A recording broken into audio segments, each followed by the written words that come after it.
কবিতা কেনেকৈ লিখে বাৰু গান।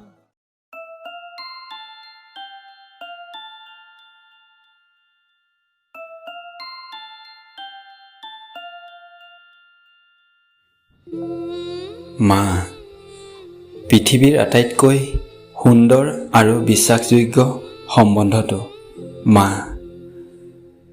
মাৰ নিচিনাকৈ কোনে মৰম কৰিব, মাৰ দৰে কোনে আদৰ কৰিব। মাৰ অবিহনে আমাৰ জীৱন আধৰুৱা।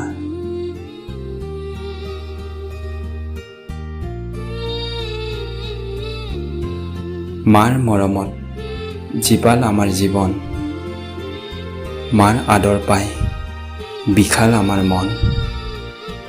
মাৰ মাজতেই সুখৰ পৃথিৱীখন। মাৰ সতে কাৰোৱেই নাই তুলনা। মা নহ'লে কেনেকৈ থাকিম কোৱা। মা আমাৰ মন্দিৰ, মাৰ নাম আমাৰ আৰাধনা। মা